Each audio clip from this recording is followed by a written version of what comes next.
नमस्कार दोस्तों, मैं सुनील छैला बिहारी आपको प्रणाम करता हूं। और जैसा कि आप जानते हैं, इन दिनों बिहार में शिक्षक की बहाली का कार्यक्रम चल रहा है। पहले जानकारी थी कि इसमें सिर्फ बिहार के बच्चे ही भाग ले पाएंगे, लेकिन अचानक नियम में बदलाव किया गया और अब ऐसा हो गया कि सभी जगह के बच्चे, यानी पूरे देश, पूरे हिंदुस्तान के बच्चे इसमें भाग ले सकते हैं, जबकि बाकी प्रदेशों में ऐसा नियम नहीं है। जिस स्टेट का होता है उसी स्टेट के बच्चे भाग लेते हैं। लेकिन अपने यहाँ ऐसा हुआ कि अब अचानक नियम में बदलाव किया गया। पहले तो ऐसा था कि आपको आधार कार्ड देना पड़ेगा, मतलब आपको प्रूफ देना पड़ेगा कि आप बिहार के हैं। लेकिन अचानक यह तब्दीली आई तो स्वाभाविक है कि बिहार के बच्चों में उबाल होना ही था। बिहार के बच्चों ने इसमें आपत्ति जताई। मीडिया, सोशल मीडिया के लोगों ने जब अपने शिक्षा मंत्री जी से पूछा कि ऐसा क्यों कर रहे हैं, इसमें बिहार के बच्चों की हकमारी होगी, उन्होंने कहा कि चूँकि बिहार के बच्चे टैलेंटेड नहीं होते हैं, मतलब उन्होंने ऐसा कहा कि अक्सर मैथ में, फिजिक्स में, केमिस्ट्री में और इंग्लिश में जगह खाली रह जाता है, यानी कि बिहार के बच्चे उनको नहीं मिल पाते हैं, यानी बिहार के बच्चे में इतना टैलेंट नहीं है। तो इसलिए हम पूरे देश का कर दे रहे हैं कि पूरे देश से लोग आएंगे। तो कहीं न कहीं यह हो गया कि बिहार के बच्चे को आप ये कह रहे हैं कि बिहार के बच्चे टैलेंटेड नहीं होते। अब इसके बहुत सारी बात हैं, बहुत लोगों में उबाल है, बहुत लोग अपने अपने तरीके से जवाब दे रहे हैं। लेकिन मैं यह कहना चाहता हूं कि बिहार में वर्षों से 3 से 4 लाख, 3 लाख से ऊपर 4 लाख के आसपास शिक्षकों का पद जो है सो रिक्त है, जगह खाली है। और वर्षों से मतलब 4 लाख शिक्षक के बगैर ही यहाँ के बच्चे पढ़ रहे हैं। तो उस हिसाब से अगर सोचेंगे आप, तो 4 लाख शिक्षक की कमी है स्कूल में, इसके बावजूद यहाँ के बच्चे पढ़ाई कर रहे हैं। तो अगर यहाँ के बच्चे अगर इंग्लिश में, साइंस में, फिजिक्स, केमिस्ट्री और मैथ में कमज़ोर रहते हैं, तो इसमें दोष किसका है? सीधा सीधा दोष सरकार का है, जो 4 लाख पद को खाली रखे हुए हैं लेकिन उसमें बहाली नहीं कर रहे हैं, भर्ती नहीं कर रहे हैं। दूसरी बात ये कि कुछ लोग इस बात को पचा नहीं पा रहे हैं कि बिहार के बच्चों में टैलेंट नहीं है। अगर बिहार के बच्चों में टैलेंट नहीं है तो पूरे देश में सबसे ज़्यादा IAS बिहारी, सबसे ज़्यादा मेडिकल कंपटीशन में बिहार के बच्चे आगे रहते हैं।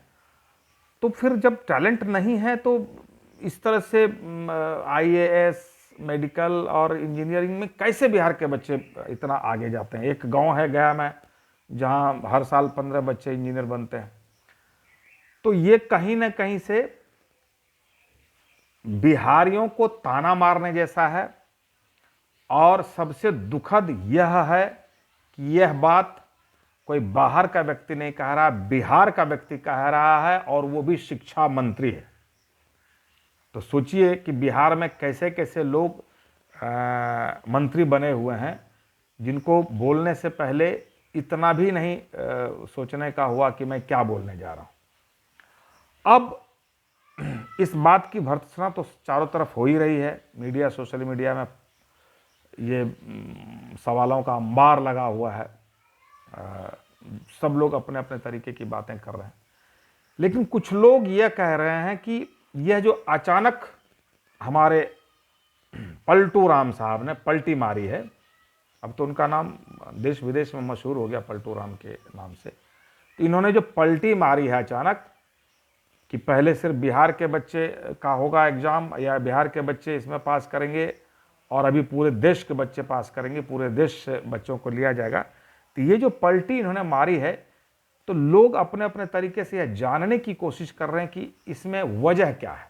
तो कुछ लोग इसमें वजह मान रहे हैं कि आजकल इनको नशा चढ़ा हुआ है प्रधानमंत्री बनने का, तो अगर ऐसा डिसीजन ले लेंगे तो पूरे देश में इनकी छवि चमक जाएगी और इनको लोग प्रधानमंत्री बना देंगे।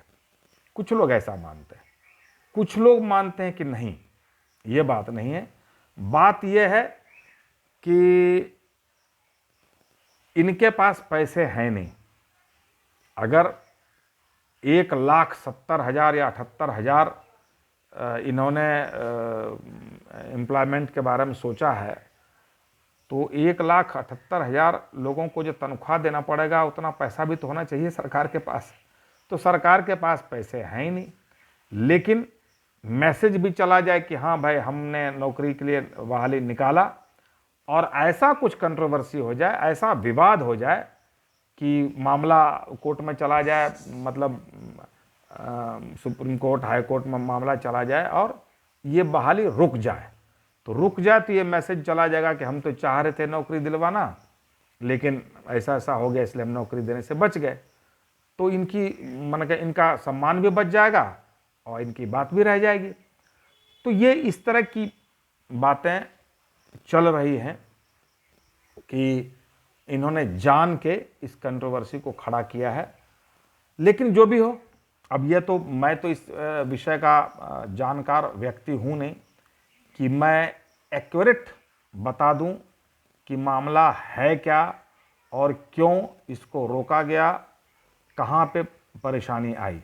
लेकिन हाँ, इतना तो हम लोग भी जान रहे हैं कि जब इनका केंद्र से टाई अप टूटता है, केंद्र से इनका जो अलग होने की जो प्रक्रिया होती है, तो इनको पैसे का अभाव हो जाता है।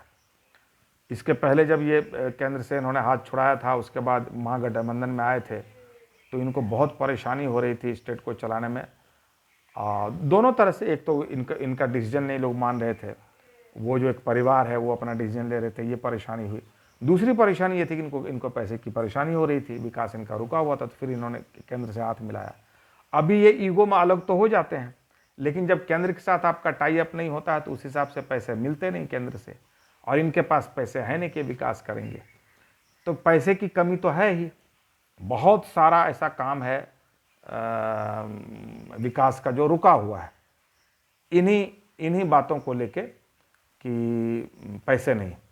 तो ये जिन लोगों का ये कहना है कि पैसे के लिए इनका सब नाटक चल रहा है, वो भी सही है। और जो लोग ये कह रहे हैं कि राष्ट्रीय स्तर पर अपनी छवि चमकाने के लिए इन्होंने इस तरह का डिसीजन लिया है, मुझे ऐसा लगता है कि कुछ हद तक वह भी सही कह रहे हैं। लेकिन जो भी हुआ, अच्छा नहीं हुआ, गलत हो रहा है।